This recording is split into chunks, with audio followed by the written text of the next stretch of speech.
Hello, everyone, and welcome to Dice to Roll, the Queerest Pathfinder Podcast on the planet, where we answer hard questions like, does Rovagug have puss-puss? Does Rovagug have puss-puss? No! Why would you... No! I don't want to think about this fucking spider demon that's in the center of the earth having puss-puss. I'm sorry. I have arachnophobia, man. I don't need this. Is it worse? Is it worse if Rovagug have puss-puss or if Rovagug have peen? I think all realities are horrible. Can we at least have like a Ken doll situation down there? What? Oh, well, you'll be so pleased. Will I? You'll be so pleased to hear the answer to this one. Male spiders don't have penises. Surprisingly. great. That's awesome. Instead, they possess two stubby appendages called pedipalps. Hold on. I don't think you can hear it through my mic when I'm doing a bit. I'm calling 911.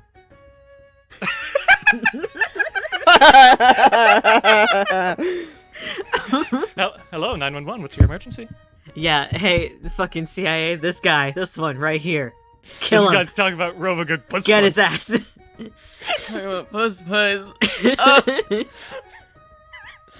Oh, you go get him!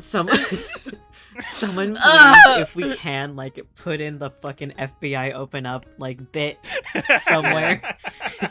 I'll put it on in the background. Yes, please. So, but, okay. Now, he might have pedipalps, but also he is a giant spider with, like, a huge mouth. He doesn't follow regular spider anatomy. Are you, Jerry? like, trying to make him have a pussy, bro? Dare you? Do you not want... Look, I'm sick of this, right? I run this fucking podcast, and you guys say, hey, Derry, have more transmasc representation. I'm like, what about Rovagug? Derry, can you shut the fuck up? And let's follow the rules of think for a fucking second. Is it true? Is it helpful? Is it important? Is it fucking necessary? Is it kind? Is it calculicious? This is none of these things. Does Rovagug have puss-puss? I knew he was gonna say that again. Kill yourself, and I mean it. You're so lucky you're not in California right now. Would we like to play some Pathfinder before I get into legal trouble? It's I don't know if I want to play. I don't know if I want to play any game with you ever again. After that. That's too bad. So long as you're trapped within my endless maze, you can't stop playing. God fucking damn it. What if man. we You have just to find- destroy the walls? There's more maze beyond it, bro. It's just maze as far as the eye can see. You think you can stop me? Historically, it's worked. Adamantine fists, baby. Historically, Never. history hasn't had me in it. That's such a raw line. I'm sorry. Would we like to play some Pathfinder? Sure. Okay. Yeah. Get me We're away from doing this. my favorite thing, which is talking big game before an important session.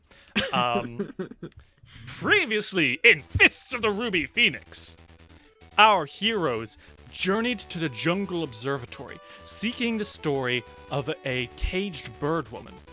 You found her and also discovered that the telescopes and orreries surrounding this Jungle Observatory were in fact giant robots bent on destroying you. You defeated these robots and were able to talk to the woman, a canary who let you know that somewhere on this island, a child is missing its mother, and you have been tasked with finding that child. But you don't know exactly where the kid is, so you're going to keep looking for a while. And where you've decided to start out is in the crater, the home of ONI'S Mask on this island. There, Masami, you found Minako Torigoshi, one of the highest ranking members of ONI'S Mask, a kitsune necrographer who cuts off the tails of her kitsune victims and wears them as her own. You guys are now teaming up against her and a whole plethora of ONI'S Mask ninjas who are jumping out from the darkness, ready to plunge knives into your necks and take your beating hearts to their master, Genhara the Black-Winged. So everyone, do you want to hop into character? Sure. Yeah. Masami, Sanku, and Chuji, you all stand in front of Minako Torigoshi the Many-Tailed, the tiefling kitsune who is coming for Masami. Jumping from the darkness behind you, there's about a dozen, maybe 24 ninjas, all of whom are sweeping up to you, ready to kill you. I want to ask before we start, how is everyone doing? Let's start with Sanku. How are you doing right now? Ninjas to the front, ninjas to the back. What's going on? You're in a crater. I think Sanku is aware that this is incredibly important to Masami. He's trying to focus on like solutions. How do I stop these guys from getting any closer? There's a bunch of ninjas to the back of them. How does he stop these guys? That's mostly what he's like right now. I don't think he's focused very emotionally right now. I mean, he always is, but like he's trying to be a little logic boy. Chuji, how are you doing, bud? Got ninjas up the ass, man. Yeah, this place is crawling with ninjas. Can't believe it. They're on their hands and knees, just crawling around. I don't like that. Chuji is... They don't like the numbers. I'll give you that. They're not a massive fan of the sheer number of ninjas that are in this area right now. Mm-hmm. Probably would be a little bit more thrilled if there were less. So I think that's going to be their first plan, to lessen the number of that. And perhaps most pressingly, Masami Takahara, as you clutch the head-taking katana in your hands and stare down the boogeyman of your childhood, how are you doing? Oh, how indeed. They are trying to think of all of the possibilities that this could go and everything that they can do to both lessen the numbers and fucking murder Minako. So this is going to be a duel to the death, right? Yes, this is. No mercy. It's going to be a fatal fight. Got it. Yes. For Masami, this is a fatal fight. As she stares you down, Minako Torigoshi, she has 2 Kusarigama, one in each hand, which she's spinning around quickly. You've seen these at work, Masami. They made a point of showing you when you were a child. She uses those Kusarigama to take tails. And now she's rushing towards you with this sick smile on her face. She says, "Don't worry, I'll be clean. It's in my best interest to put you down swiftly." Try as you like. I'm serious when I say that those tails are not yours.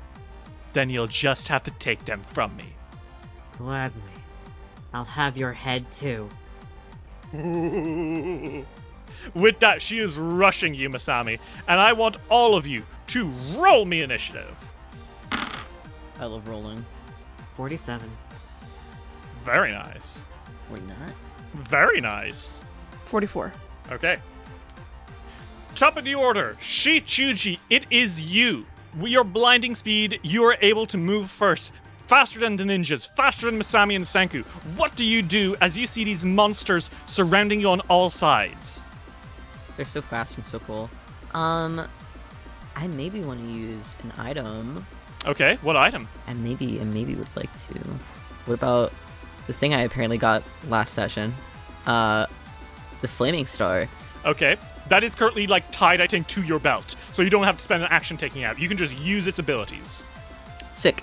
Chuji is going to activate their their fucking flaming star and cast fireball at that, that little group right here. The ninja group. Okay, so for context, there's 2 ninja groups. These are basically troops, and they are going to be rushing you. You are going for the one that is closer to you, that is on the bottom right, right? Yeah. Okay, so you whip around and describe to me how this looks. You're not casting fireball. You're basically doing martial arts that produces a fireball effect. How does it look? I think that they spin on their heel towards that group, and almost like they're pitching. They, like their hand brushes the flaming star on their belt, and as if they're pitching, they quite literally throw what becomes a fireball at them. Awesome. Okay, cool. So this little bead of light follows your punch as you go, and then it explodes into a blast of fire and envelops them, right? Yeah. Okay. So that is going to be a 32. That doesn't save. Okay, cool. They are going to take that damage. How much damage is it? Let's see. It's a 4th level fireball, so it's going to be 27 damage. Okay, Chuji, fire scorches into this group of ninjas. Most of them, like, basically dash out away, but, like, some of the fire scorches into them as they're, like, surging. And this dozen or so ninjas, they're, like, running, head down, arms out, towards you with their weapons drawn.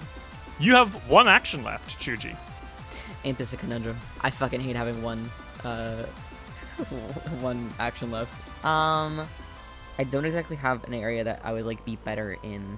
Unless I move behind Minako. You absolutely could, like, get behind her and get ready for Masami to flank. That's true. I'm gonna get behind Minako. Okay. You dash behind Minako. She's, like, I think she, like, swerves to avoid you, and she's still charging Masami before, like, she, like, looks over her shoulder and realizes what you're doing. And Masami, it's your turn. What do you do? Minako's in front of you. Chuji's dash behind her. There are, like I said, about 24 ninjas, like, jumping you from, like, the back. What do you do? They are going to run up to Minako. Second action, I think, is going to be a spell strike. Okay. Okay, that's a 33. A 33 is going to be a miss against Minako. Okay. You could use your hero point if you wanted to. Actually, yeah, I have 2. Okay, go for it. Better, it's 46. A 46 is gonna be a hit, Masami. Roll me that damage. Okay, damage is 18. Okay, she takes it. Very nice. But that's not where it ends, right? No, that is not, because they used a spell strike with a gouging claw. Mm-hmm. And the damage from that is 41. Oh my god! Mm-hmm. Masami, you slash into Minako with your kitsune claw and your katana together, and she is sent stumbling a little bit as she rebounds herself, trying to keep an eye on both you and Chuji. She grins in your face and says, "Not shabby, Reiko. Where did you learn that one?" Wouldn't you like to know? Is that your turn, Masami? Yes. Run up and spell strike. That's my turn. Okay. It is now, unfortunately for you, Minako's turn. Okay. And Minako is going to use both of those Kusarigama. And she is going to double slice. Okay. So she's going to attack you twice, Masami. Mm-hmm. And they're both going to use her max multiple attack penalty. So instead of a -5 on her second attack, they'll both be at her full thing. Okay. So that's going to be Lol. a miss on the first one, Okay. Yeah, 36 don't hit. but a 17 plus whatever, that is a 51, that is a hit. Yeah, 51 hits. That Kusarigama, the first one misses, but the second one comes so fast you have no time to protect against Masami. That's 28 slashing damage as she cuts into you and kind of grins, this horrible fox smile, as blood spills. And she is then going to dash you again, and this time she's going to use a Kiai strike. She follows up her blow with a terrifying roar in your face. She howls at you, Masami. And immediately, no save, you are frightened. What? Okay. She grins in your face now as you visibly flinch and says, "Still afraid of the big bad fox, it would seem. Come on now. It's not too late to give up." I'm not that child. We shall see. And that is going to be Minako's turn. Sanku, it's your turn. Masami and Minako are dueling against each other. Chuji is behind Minako, ready to kick her ass, literally. Did I mention the ninjas? There's a lot of ninjas. They're coming at you.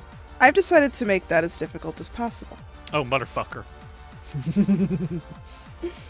Senku is going to cast Burning Blossoms. Aha. Okay, Sanku. You're gonna do this again. Hit me. I think I'm gonna put it down just so that Masami and Chuji, and also the box lady, aren't in its, like, radius. Mm-hmm. Okay, so this beautiful tree blossoms like it's in a time lapse and puts out these hauntingly beautiful flaming white flowers that start to drop from it. And this is going to start hypnotizing them and gathering their attention, right? Mm-hmm. Okay, so they need to make will saves? Yes. Okay, so the first group rolled a 33. No. That fails. Okay, the second group just rolled a 30. That is a crit fail. Uh-oh. And Minako here, a 38. That also fails. Oh my god! Sanku, this burning blossom catches all of the ninjas in this crater. Every single one of them stops and turns and looks at this hauntingly beautiful tree, and they are all fascinated, which means that they're going to have to spend one action on their turn walking towards the tree. And anyone who ends their turn under the tree will take damage. That damage will break out one of the groups of ninjas and Minako, but the other one that crit failed, they're just going to keep staring at this fire forever. Mm-hmm. Is that your turn, Sanku? Pretty sure that it is, but let me make sure. Yeah, it is. Okay. Lolo's on your shoulders, Sanku, and he says, "Excellent work, Sanku. You've really got them under your spell now. But be careful. They're not out of the game. You're going to need to use even stronger magic." I have ideas. Oh, that's exactly what I like to hear, young man. Senku looks very proud of himself. It's going to be Oni's Mask Ninjas now. The group of ninjas that is not fascinated by the tree forever rushes out towards you, and they're going to attack you with a flurry of attacks. That is going to be, 45 to hit. That does hit. Okay. Blades, knives, kunai, everything. Stab, stab, stab. Thank you. That is going to be 28 piercing and slashing damage. All right. And with their last action, they're going to use one of their last action to move back under the tree. Lol.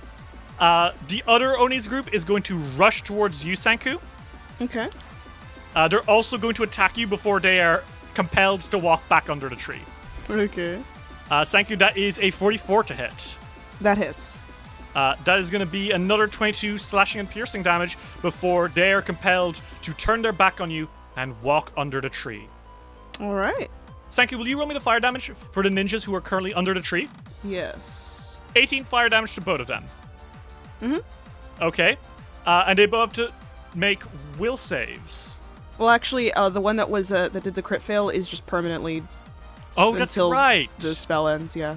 So the other one rolled a 35. And it still doesn't work. They're still fascinated. Okay. And that is their turn. Yep. And now, Chuji, it is your turn. If you attack Minako, she will be freed from the fascination, but you probably want to kick her ass, so... Oh, wait, there's another item that I haven't used yet, which I could use, or I could save for later. Mm-hmm. I'd say use it now. If it's on your mind, use it now. Fuck it. Okay. I'll let Masami deal with their own stuff. Apricot of Bestial Might. Chuji, you pull out this perfect, beautifully, almost like translucent apricot from your bag. It is so succulent. It is the prize you won for the Boar and Tiger exhibition match. And Chuji, what happens as you take a bite out of it? I turn into fucking Ganondorf, baby. Yeah? I turn into some creature. I really do. I Hulk the fuck out animal style, and I want to go beat the shit out of these Oni masks. Okay. So, Chuji, describe Monster Chuji for me, just to get everyone at home a little turned on. Jesus. I think anyone turned on should check themselves into a hospital. You are so mean to every single one of our Transmask listeners. Anyway. I say as a monster fucker. Ooh, I haven't thought about it, but Monster Chuji, I think that... I think they bear a bit of resemblance to their dad. Oh! Okay. I think Monster Chuji has really long, sickly-looking, fucked-up lavender hair. It's all spiky at the end. And they don't look like a bat, but they look like what kind of more monstery vampires look like, I think. Right. When people draw vampires, like, on all fours, that's what I'm imagining. Oh, do you have, like, the kind of, like, primate, like, top-heavy, like, walking on your fists, or what is it? Not fists, per se, but walking on hands as well as feet. Yeah. Okay. There's claws. It's less of, like... I don't know if it's, like, brute monster, per se. Even though Chuji is themselves a brute. I do say you will gain a tusk attack from this. Oh, fuck yeah, then that's what their fangs are. Ooh, okay, Chuji, there you go. Monster Chuji explodes out as you take an action to eat this thing, and you turn into a terrifying beast. You have one action left, because it was one action to take out the fruit, and another, you know? How long does it last? It lasts for an entire minute. Goddamn, wasting time then. I'm gonna run up to them. So I can attack them next turn. You dash into the fire of the tree, which, because you have, I will remind you, not only do you have a resistance to all physical damage, your cool item, the star, the flaming star, that gives you resistance to fire. Hot as fuck. Literally.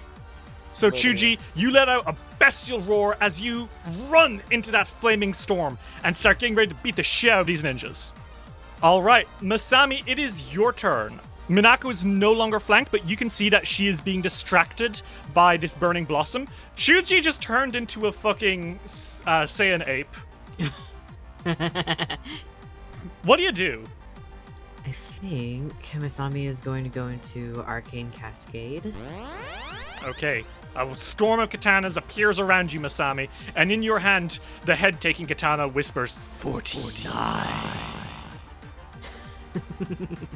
Yeah, at this point, I don't think Masami really minds the whisper in their head. It's about to be 50. I think they're gonna go in for a distracting spell strike. Okay. While you're distracting magic with one hand to enhance your spell strike, make a spell strike and feint on my target. So make me that feint. Deception check, please. Yup. Okay, there we go. 47. 47 is going to be a success, Masami. How do you feint her? Ooh, I want to say that Masami actually, like, within a split second, they distract her by showing all 9 tails for a minute. And they kind of wave together in a flurry behind them before reverting back to 2. Almost like, hey, are you sure you saw what you saw? Okay, so she's flat-footed, which will actually balance out your frightened condition. Make me that attack roll. Okay. Oh my god, that's a crit fail. I'm gonna use my last hero point for that one. Good call, honestly, Masami. You're leaving yourself vulnerable to future failures, but let's be real, better to not fuck it up with a critical fail spell strike. Yeah, so let's try that again. Oh no, that's almost no numbers in between. 19. So it's a 48, thank god.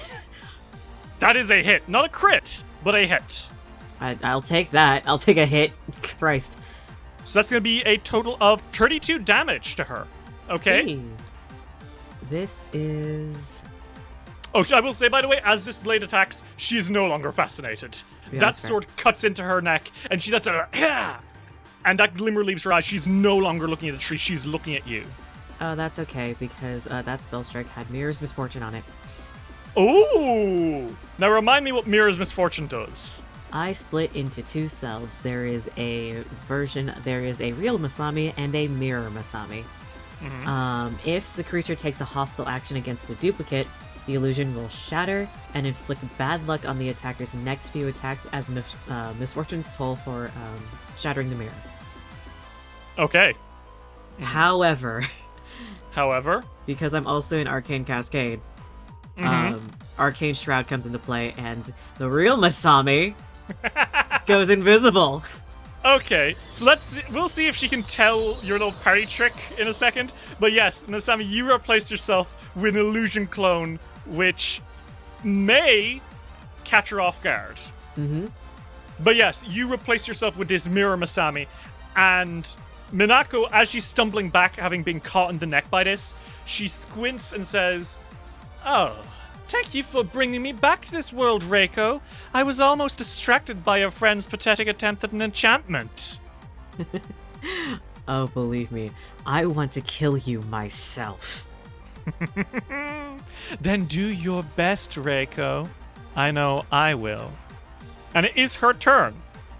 And I think she will spend an action making a perception check, because she saw something happen. She doesn't know what it was, but she saw something. So that is going to be a perception check. That's a 42, Masami. And this is against the spell DC, right? That is a success, so the creature is unaffected. Okay, so right now, she can tell that Masami in front of you is a mirror's misfortune. Yeah. And she knows not to attack it, but she won't know next turn. Okay. So she looks around and says, "Oh, and a most duplicitous trick. You really are quite the kitsune. But tell me, why do you hide behind a human face? Are you ashamed of being a kitsune? Or could it be?" And with that, she whips out her weapon as fast as she can, trying to attack you. She needs to make a flat D20 roll to see if she can figure out where you are. And that is a 16. She gets the right space. Let's see if she can actually hit you with her Kusarigama. She can't. That's a 39. It misses by a hair's length. But Masami, it's so close. And she knows she has you. And she smiles and says, "Could it be that I frightened you so much as a child that you can't wear your own fox face in front of me?"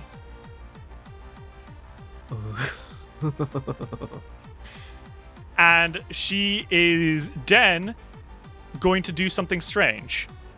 And it's that she's going to not leave your space.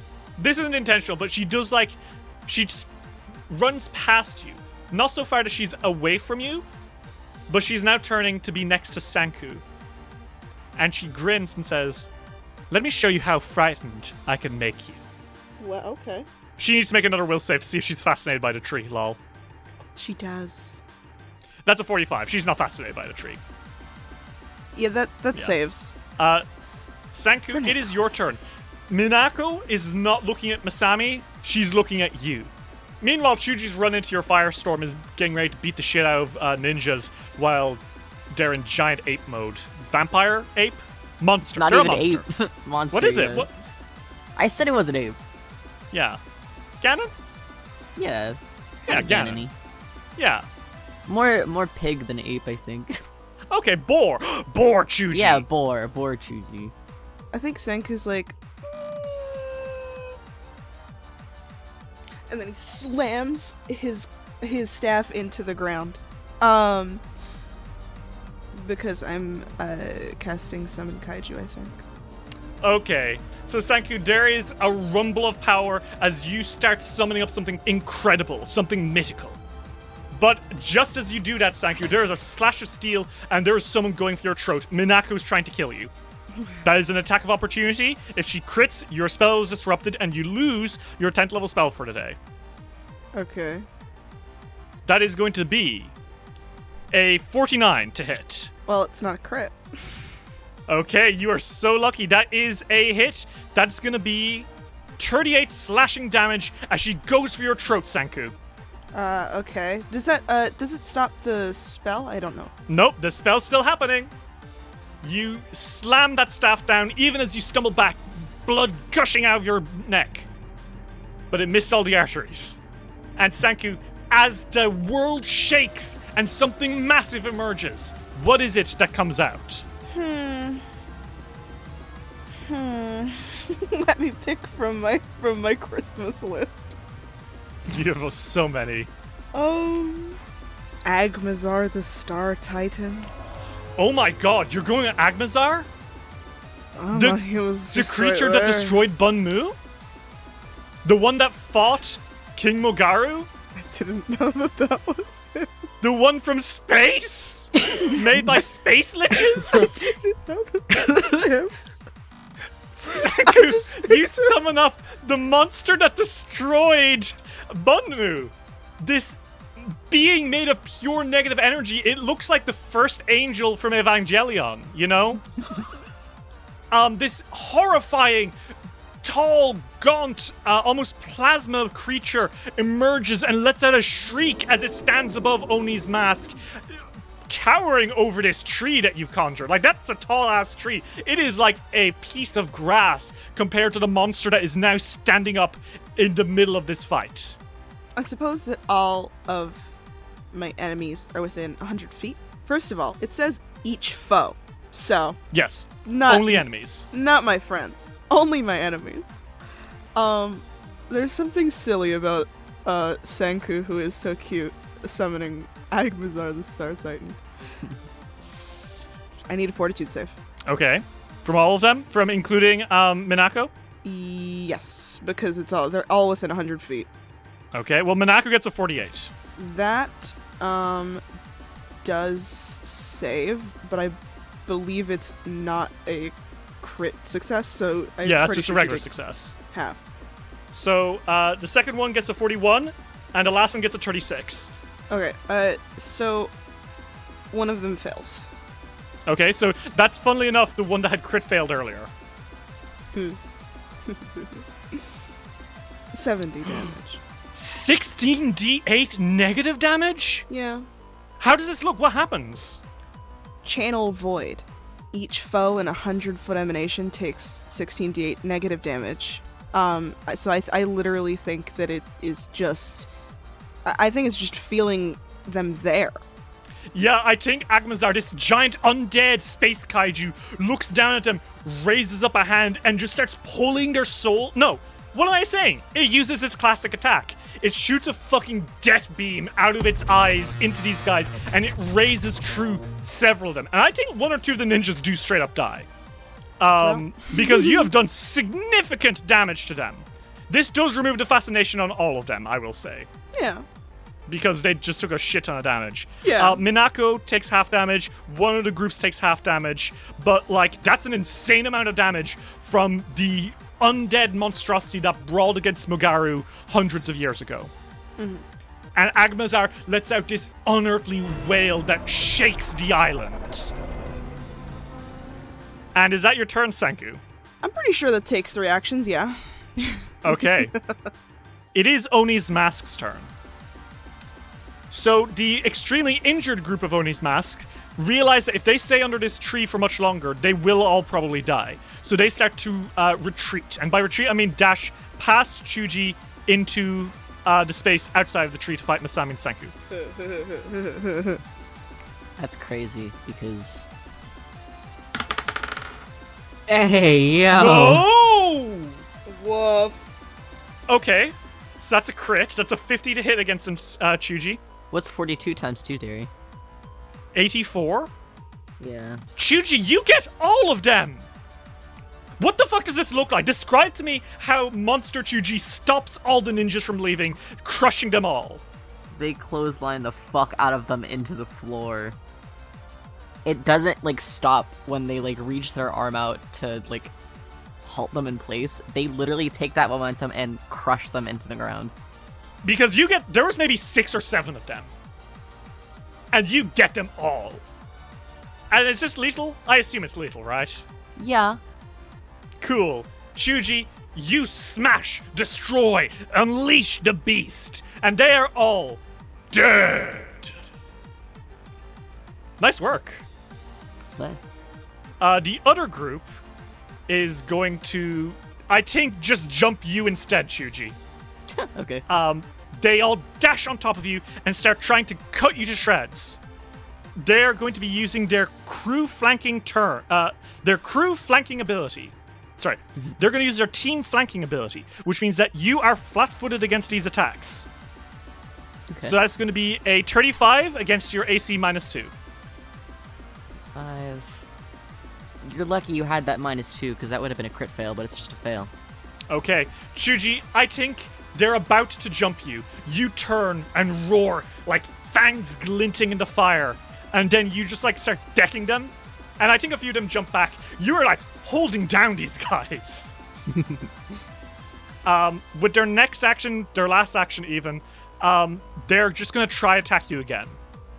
And that's gonna be a 33. Now that's a crit fail. Even Fuck. with the -2. Brutal collision. Hey, Chuji. They have to make a fortitude save or become stunned. Isn't that funny? Ooh, that is pretty funny.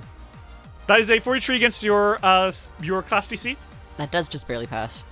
Okay. So I think they're all jumping you, and you try to grab at a few of them and just hold them in your hands, but they slip out, you know? Mm-hmm. And they're surrounding you on all sides, fighting you back. You roar, and they are going to take 6d6 fire damage. Right, Sanku? Yes. Okay, roll that for me. And they are not... I think they pass on their save and not become fascinated. 25. Okay, at 25 damage, then that fire continues raining down on them. And Chuji, it is now your turn. At the end of your turn, you're going to need to start making saves against the fire as well. Mm-hmm. Because you are standing here, but you have resistance to it. Yeah. What do you do against these guys? Because they're all over you. I kill them, I destroy them, I start eating them. Okay. Horrifying, kind of hot. Go for it. Ooh, I use a hero point is what I do. That won't be great. Oh, my fucking god. Nothing in between. That was a crit. Chuji, fail, that is and a was crit. Crit hit. So that's 48 times 2. That's going to be 96 damage. Yeah. Chuji, that kills all but one of them. There's literally one ninja left. How do you do this? That was just one action. How do you do this? I did say I eat them. Oh my god, do you bite into them and shit? Yeah. Dear Lord. I might be a little Okay. bit fucked up even for Chuji. I mean, you're a monster right now. That's true. You're not yourself. That's true. I don't think you eat them. But I do think there's a lot of teeth involved and maybe Yeah, a little bit of there's blood fighting. here and there. A You know, lot of blood, perhaps, with those tusks. You rip these ninjas to shreds. But Sam, you've seen these ninjas at their best. You know they aren't pushovers. Seeing Monster Chuji do that, kind of hot. Like, you and Chuji aren't like that. But kind of hot. There's one guy left, Chuji. I look at him. He darts his eyes around. He's not sure what to do. I stalk towards him. Are you trying to intimidate him? I open my mouth. Are you trying to intimidate him? Try to kill him. Oh, okay, you're killing him. Cool. 38. 38 is a hit. Roll me that damage. Against this guy with 6 HP. 27. Oh my god. What do you do to him? I don't know if that's safe for airlines. You know what? Gory discretion shot. The camera cuts and you see Blood Sanku spatter looking on the floor. horrified. There's Yeah. a tasteful silhouette on the floor, and the camera is panned up towards Chuji in monster form. Yeah, and Chuji, you're covered in gore right now. And that's them dead. And you have one action left. I love flanking. Yes, I do. I love flanking. How about you? Okay, so you rush out of the fire, which means you won't take fire damage this turn. And you are standing on the other side of Minako from Masami. Although Masami's invisible right now, but you are up in Minako's business. Yeah. Masami, it is your turn. Holy shit, Chuji just did that. But also Minako just hurt Sanku. Agmazar the Star Titan is there and slowly walking towards you all. Okay. The ground is shaking. There's undead energy pulsing through your veins. What do you do? There's a lot going on right now. Mm-hmm. Ooh, I have an idea. Okay. I think Masami is going to pop out of invisibility because once you attack, you just pop out. You pop back into existence. So they are going to pop back up with a focus spell. Popping up with Force Fangs, so that is an immediate 14 damage. Okay. Minako takes that. then they are going to spell strike again with a refresh spell strike Okay. with telekinetic projectile. Okay, go for it. 40. That is a hit. Roll me that damage. Okay, then that's a 22 damage. Okay, she'll take that. Very nice. And then with telekinetic projectile, the projectiles being all of the ninja weapons from her fallen comrades. Oh my god, you Dio knife her? Uh-huh. Knives fucking fly at her from all angles. Knives, katanas, shurikens, Mm-hmm. the works. 43. She takes that damage, and it's like they stab into her from all angles, and she has to Oh my, how you've grown. You would have made an excellent student if you weren't prey, Reiko. I'm almost proud of you. You're just like me. I'm not the one who spent all of my free time terrorizing a child. And see how it paid off for me. Can't you see the romantic irony in it all? Of course it would end this way, but I'm taking you with me, you bitch. Masami, that is your turn. Yep. And Minako's gonna fling around and try to attack you. Okay. I'm gonna make her roll a 1d2 to see which version she attacks. Okay. Heads, it's you. Tails, it's the fake version. Okay. That's Tails. She attacks the fake version. What happens when she attacks the Mirror's Misfortune? I think because what Masami likes to do with their clones is they like to dash between each other at certain points just to fake out and make everyone second guess. But because Minako is so fucking bloodthirsty, she doesn't realize it when the mirror like dashes in front of Masami for a second as they backflip or as they do a backwards cartwheel, and the shards shatter in her face. Ooh! Okay, what's the mechanical effects here? What happens? So with Mirror's Misfortune, Does she have to make a will save or something? the illusion shatters into mirror-like shards, inflicting bad luck on the attacker's next few attacks as misfortunes toll for shattering the mirror. The attacker must attempt a will save, yeah. Nah, that's boring. Nah, that's boring. Okay. Yep. 38! Failure! So, for I promise I'll stop re-rolling. So for It's just you put so much work in that one, I didn't want to fuck it over. Okay. Anyway, sorry. So, for the next hour, the creature must roll its next 2 attacks twice and take the lower result. For 2 attacks for an hour. Oh my god. And to be fair, she probably won't last that long. Yeah, well, she sees you now, and she snarls. And I think she just barks at you, and she's gonna try slash you again. Okay. Misfortune. Oh, this isn't gonna go well for her. I'm counting on it. Well, Well, one of those would have been a plus 19 to, like a 19 to hit. yeah. Plus or whatever. So the lower is a 40, which is a miss by 3. Yep. And I think she's just so angry that she's gonna try one last time. Okay. Minus 10, disadvantage. Girly. That's a crit fail. That is indeed a crit fail.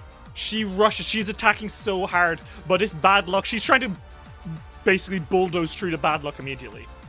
Mm-hmm. And Masami, that breaks her weapon.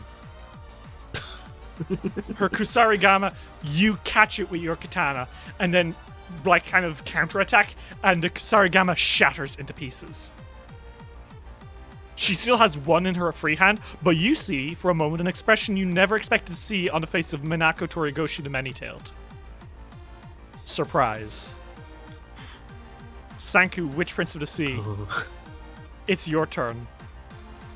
And Agmanzar the Star Titan is walking closer. What happens this turn?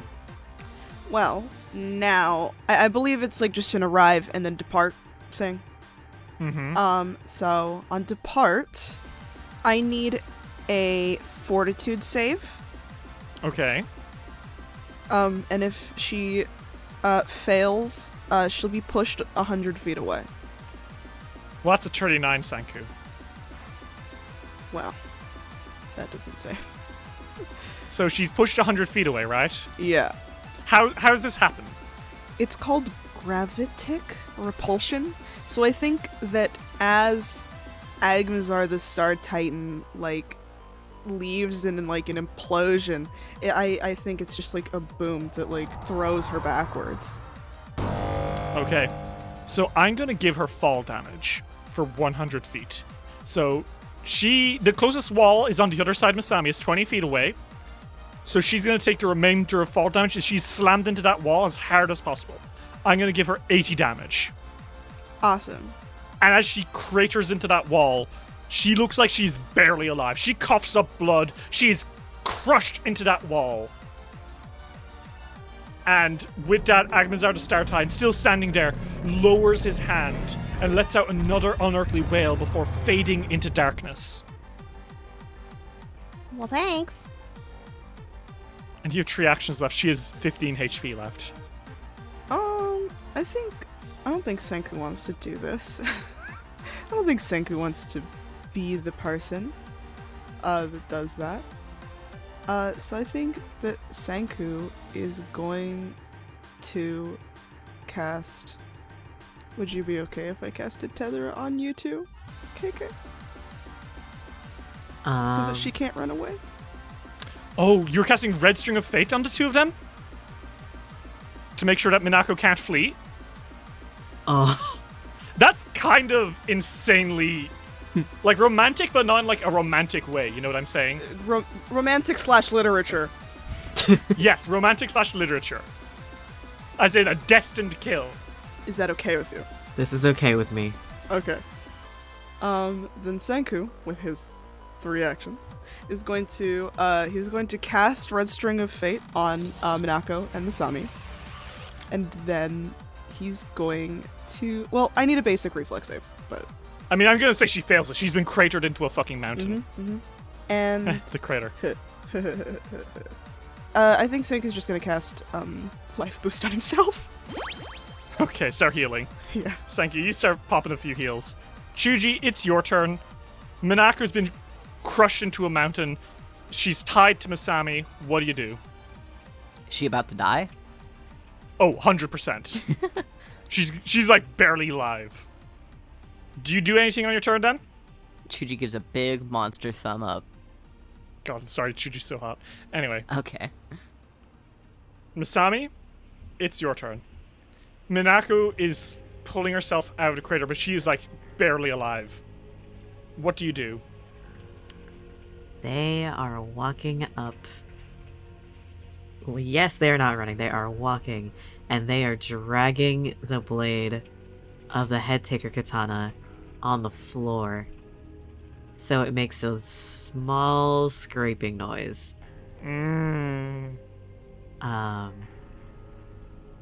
Once they're immediately at her, they put the blade on her neck and make her look up at them. And when she looks up, they're in kitsune form. Oh my god, my heart fucking skipped a beat. You forgot one thing that I was taught while in Oni's Mask. It's always good to make sure your enemy doesn't know what or who you are. Always hide your true self, because if they don't know what you are, you can't get caught. I don't give a damn about what you think of me not being in my kitsune form. This is the form I am comfortable with, and that is it. You have nothing to do with my life now. I don't care what happens to you.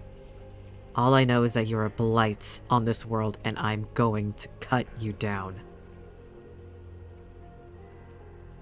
Minako looks up into your eyes, Masami, and as she's coughing up blood, she grins and says, "You'd have made an excellent ninja." I'm sure I would have. But there's no way in hell I'm working for any of you. And what do you do now, Masami? I slice off her head. Masami, you cut off Minako Torigoshi the Many-Tails' head. And as she goes limp on the floor, in your hand, the head-taking katana whispers, 50. And it's over. You've done it.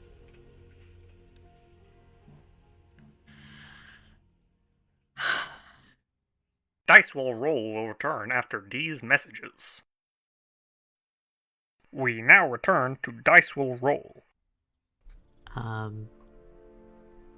As her body tumbles to the floor, Masami looks back towards Chuji and Senku and says, "You might not want to look at this next part."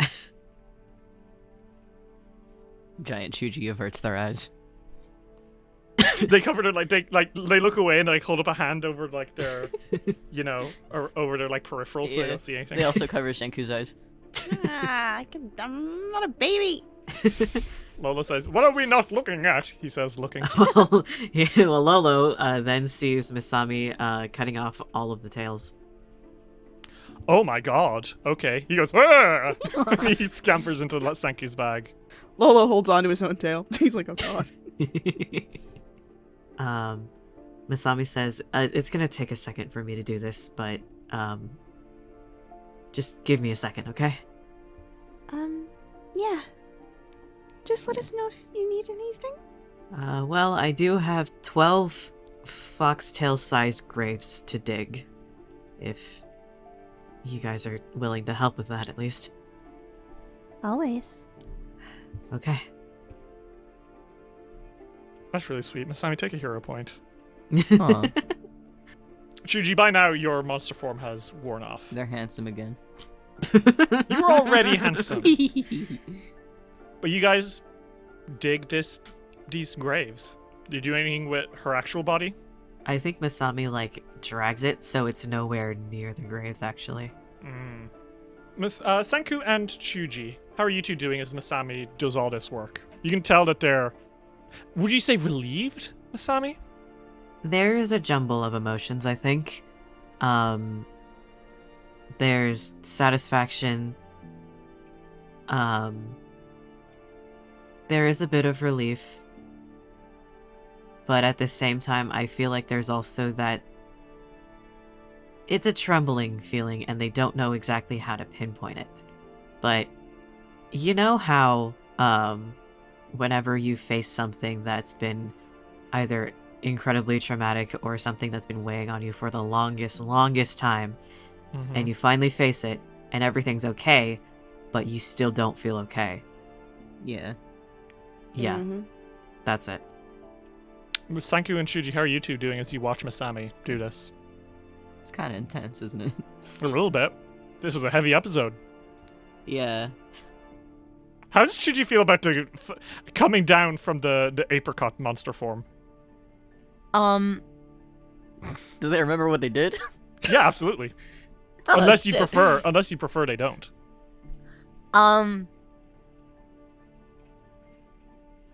Let's just think of it like it's a blackout. They don't need that right now. Not that they had a lot of sympathy for these people to begin with, and that they'd had a massive problem with it, but that was kind of gruesome. Senku, how are you doing? I think Senku is worried about Masami, which is the nature of him. I think mostly he's doing the thing where he helps a little too close to Masami, he's trying to tell them, I'm here, and I'm not trying to be pushy, but I'm right here. You know what I mean? Which is something I think that Senku does every time that Masami seems upset. So I think that's what he's doing right now, and I think that's how he's feeling. Mostly just are they okay? Are they okay? I'm normal. I'm not gonna be. I'm not pushing. But he keeps glancing. By the end of it, it's done. 12 graves and a pile of bodies to be set on fire and left. And also, as you go through her pockets, Masami, conjure the deep fragment. I think Masami takes the fragment, but before they show it to any of the others, they kneel before all of the graves and pray. And they say, "Your torment is over, and your monster is dead. All of you can rest well now." And when they get up, they hand over the shard to Chuji and say, "You ready to look at this?" Best of time as ever. Okay. They pull out the rest of them and stick them together. Okay. Chuji, you put together the 5th Contra the Deep fragment. Only 2 remain. And you see a vision. Sindara the Sculptor sits atop a throne of glass, alone. He creates a world in his hand. It is beautiful, magnificent, opulent, detailed. He has spent hours on it. And with a brush of his fingers, it is gone. It has been years now since he took on his student Haojin. Centuries. Longer than any human would have lived for otherwise. They had remained friends, even after Haojin had outgrown him. For a time, at least. Now, here he sits, alone. She's become quite the sensation across the plains. It seems that perspective of a mortal was fresh enough to garner far more attention in a few decades than Sindara was over centuries. Unbound from the plainer lawfulness of an Axumite like Sindara, Haojin's humanity has given her infinite imaginations that she could pull from. Different perspectives, different ideas. It has made her highly sought after in terms of demiplane creation. Especially after the creation of her magnum opus, the Haojin Tapestry. It's a masterpiece, even Sindara must admit that.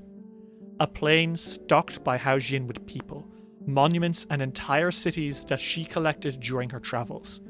Each location Haojin created or placed in the tapestry has its own microclimate, perfectly suited to each and every inhabitant. And all of this contained in a single mundane tapestry. It's incredible. It's the talk of the plains, though some in Axis whisper that to stockpile all of this in one place is risky at best. But that doesn't mean she hasn't become a wonder of the outer plains. That doesn't mean that people don't flock to her for their own private planes instead of him. That doesn't mean he's not the one left in the dust. Sindara trained up someone and asked for nothing in return, and that nothing is all he is left with. The sculptor sits bitterly as he creates and vanquishes another world. Alone. It's then that there's a flash of fire. Sindara stumbles, almost expecting Haojin to be present, but no. A shadow draws from the darkness. A Phistophilis, a contract devil. They're hairless, with long, curling horns, and an endlessly long contract draping over them. They smile and bow graciously. Sculptor! Greetings! It is a pleasure to meet you. Sindara stands, eyes narrowed. How did you get in here? I have no quarrels with the forces of hell, but for you to appear here breaks several Axis Infernal treaties. You know well that the forces of hell are not allowed this deep into the infinite The Phistophilis raises a hand, interrupting silently.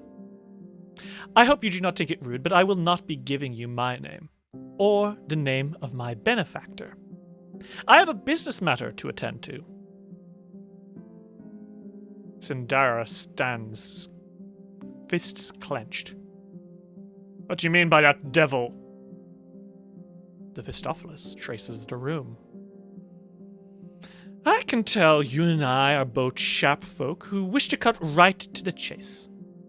You're old news, Sculptor. Washed up, forgotten. When's the last time you made something for someone else? Anyone who's anyone these days wants the phoenix, not the sculptor. Sindara flinches, but remains stoic. Charming words. You came to belittle me, or did you come to ask me to introduce you to the Ruby Phoenix? I have not spoken to her in shy of a century. I suggest that you make an appointment with her directly, rather than attempt to use me to cut line and... Another silent interruption through a raised hand. Master Sindara, you are confused. My benefactor does not want Hao Jin. He wants you. Sindara halts, the wind taken from his sails. What? You heard me. My master has an interesting proposition for a demiplane he once designed. Consider it a buffer between his realm and Pharasma's, a waiting room where punishment can begin early, as it were, before souls are judged, but, well, only the ones you and I both know are destined to follow us. Hell priests, vile crusaders, tyrants, slavers, you know the sort, people who deserve it. We'd make it, well, a welcoming party. While they await judgment from the boneyard, they can be whisked away into this demiplane, and we can get them familiar with our methods. Cut a few centuries of idling around out of the picture. Sindara blinks but shakes his head. No, that would be a breach of several more important treaties, and... Not so. I have checked, double-checked, triple-checked. The loophole is that so long as the gate to the demiplane resides in the boneyard rather than in hell, then they're technically still in the realm of Pharasma, and we are free to treat them as we want. Sindara is not stupid. He can tell there must be a catch. Why not the Phoenix, then, if it's all so above board? The Mephistopheles smiles widely. Because you and I both know she wouldn't care for the technicalities, right? Mortals, they care so much for nuance. But you and I, we both care about elemental order. And if this is orderly, then it is all right. Sindara hesitates still. To be wanted, desired for something like this? Can he really do it? The Mephistopheles raises a hand. At least allow me to show you the project outline. Sindara looks at the throne he was sitting on earlier. The same throne he sat on with Hao Jin many times. The one that Hao Jin has now surpassed. Sindara does not want to be alone anymore. He takes the Mephistopheles' hand and shakes it. And with that, the vision ends. That slimy little bug. Senku makes a face. Wow, how justified. That's not overboard at all. I almost feel bad for how pathetic he is. Well, I was right about the jealousy part, I guess. Yeah. I could have understood motivations if it was just she didn't care after I did so much for her. But I think he really only cares that... I think he mostly cares, at least, that she was more successful than him. He wanted her to be in his shadow the rest of her existence, and when she didn't do that, he got all prissy about it. The only thing here that I can really understand being upset about is her not talking to him. But that is nothing. It certainly doesn't justify what he's done to her. No, that's a talk like human... That's like talk like adults. There must be more we're missing to have such a reaction to her. Well, this is years after she left and started going after all the planes. I understand that there's probably not a lot that we could see, but there could be some key things in between that we're missing. Plus, it's 5 out of 7. We're still missing 2. Yeah, Mm-hmm. this isn't the end yet. We saw him agree to see the deal. We haven't seen what Well, happens what shall we do after it. now, everyone? We've had quite a busy day. Do we want to try take on one more? Do we want to rest? We could visit that night parade, the night market that nice tanuki told us all about.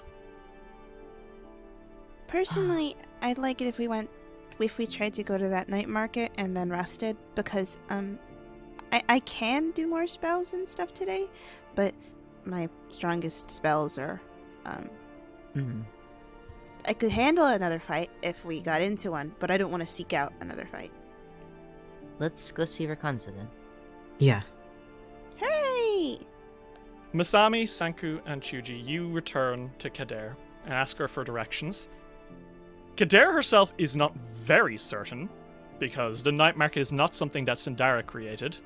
But after kind of cross-referencing the very vague location that you were given by Rakanzo, you are able to make your way through the jungle back towards the night parade. Or back towards where you think the night market is. And you find something, but it's not exactly what you were expecting necessarily.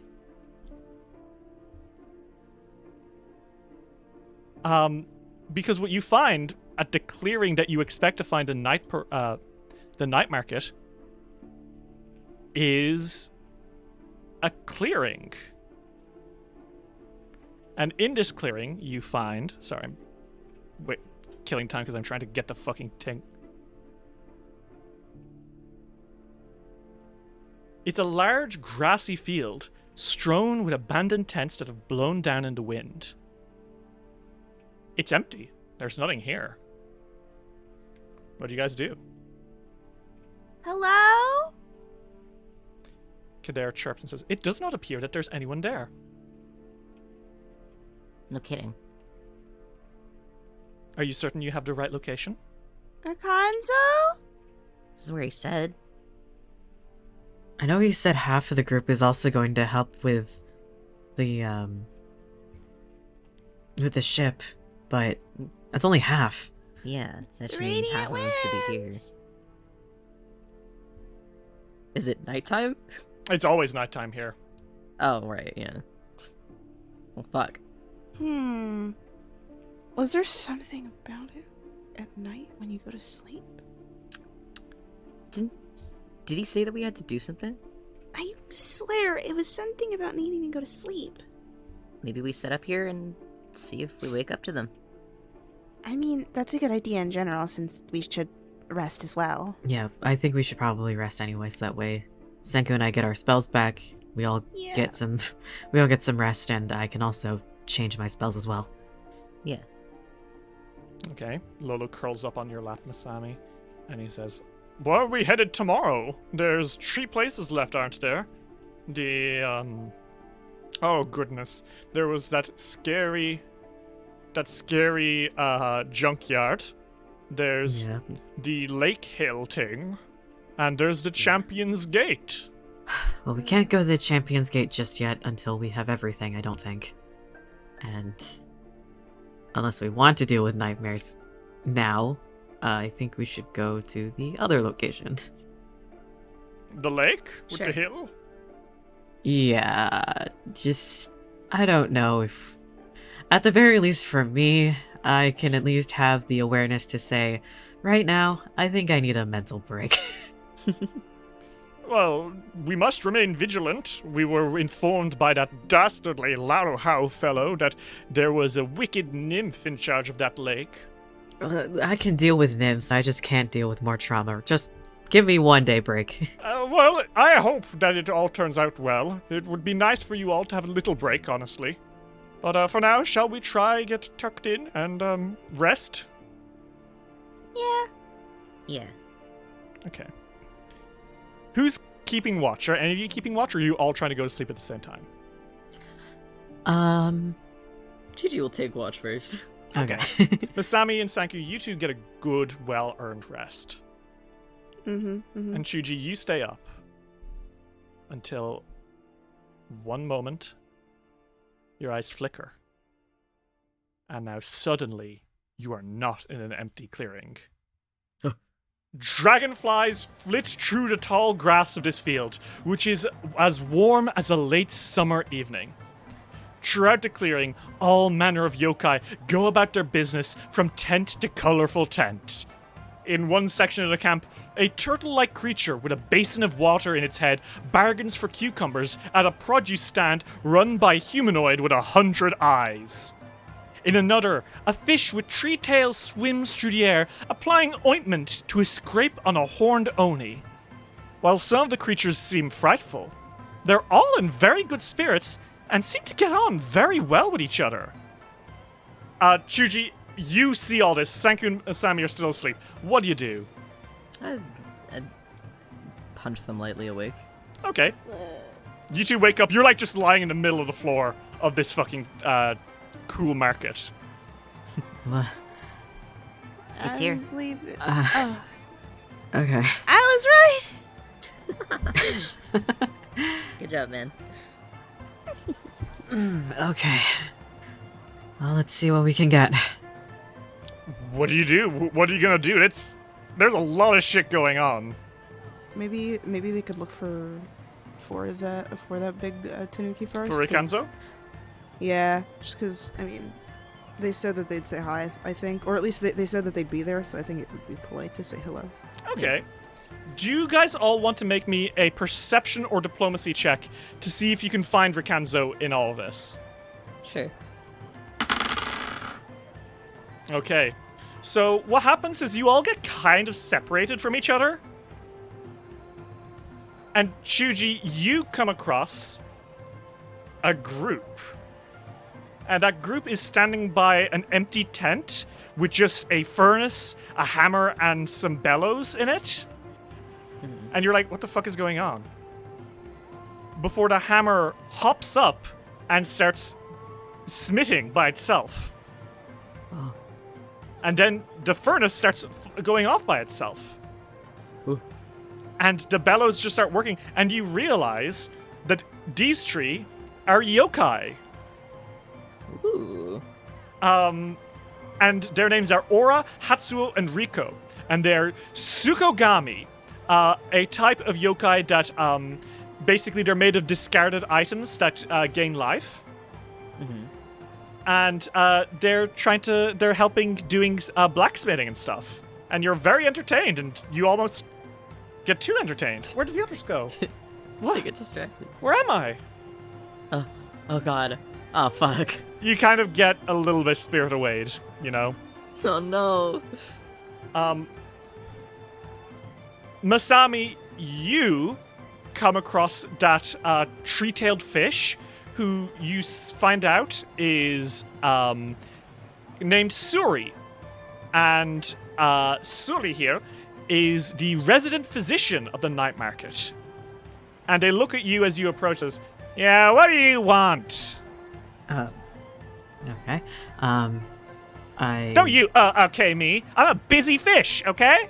Okay that. Just trying to see where Rikanzo was. Oh, Rikanzo? You're gonna find him somewhere. He doesn't do any work, even though he's our boss and he should be doing work. Ugh. Hey, you okay? You got some cuts on your face. Let me take care of that. Yeah, okay. Plop, plop, plop, plop, plop, plop, plop, plop on your cheeks. And Masami, like scrunches their nose a little bit and, like, Hey, it's- squints. your cuts are gone. What? Oh. Oh, wow, thank you. Sanku, you, however, find Rikanzo. And he is in a large outdoor tavern, and he is eating and drinking and just kind of waiting for the next course. What do you do? I think Senku sort of waves and he goes, hi. Oh, hey! If it is that little guy, what was your name? Senku? Senku. Sanku. He walks up to you and he gives you a big hug. Hello. Hey, Nice. I'm so glad you came. You want to have some more sake? I won't tell anyone. I'm old enough to drink. Yeah, I know. Come on. Want some candy? Maybe a little. Where'd the others go? Who? Oh, yeah, didn't you have friends? Yeah, I have friends. Well, I mean, I've got Lila here, but I Hello. don't know where everybody Oh, else hey, is. little guy. Hi, nice to meet you. We haven't spoken yet. Oh, yeah. Hey, what's your name? Well, I'm Lolo Setagat. Once I was an ancient sea dragon, mighty and ruling the waves. I'm here now. Hey, that's pretty cool. So, hey, did you want some takoyaki? Sure. Okay. Hey, can someone get this guy some takoyaki? Oh, that sounds so good right now. Some people come over with takoyaki. Senku eats balls. Okay. Dude. Yeah, well, with this guy, yeah, definitely. Hey! Okay. Hey! Okay, anyway. Oh, hey, we're gonna have some mochi. Do you want some mochi? Oh, hold on. Can someone get this guy some mochi? Okay. You eat some more balls. He does eat some more balls. Okay, now, what was it you wanted? Well, we'd spent You the want day some dumplings? No, hold on. I can't eat right now. We'd spent the day adventuring and we were going to come here because you said to come here. Oh, right, yeah. Hey, listen. How about I hook you and your friends up with my, my secretary, right? Chio. She's a kudekitsune. She's a little pipe fox.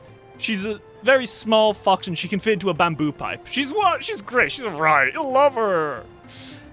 How about I hook you up with her so you can, get properly integrated with the night market, bro? Sure. We'll even get you, to see how your friends are doing. I would definitely like to know where they are. Okay, hey. Well, you go get your friends, and then, hey, we'll party like there's no sunrise, because on this island, there isn't. Okay.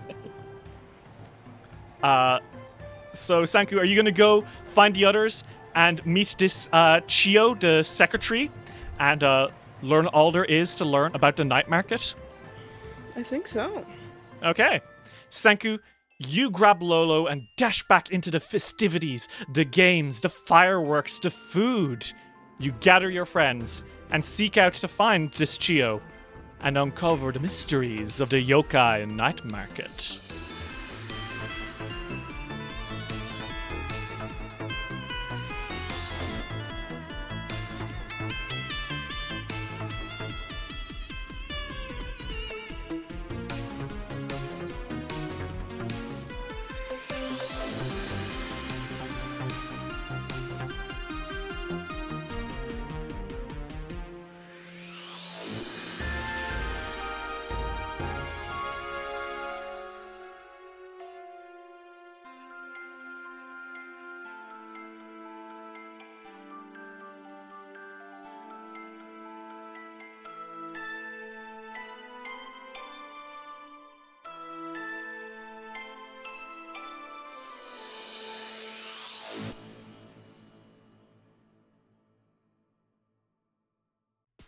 This episode of Dice Will Roll would not have been possible without the support of our patrons.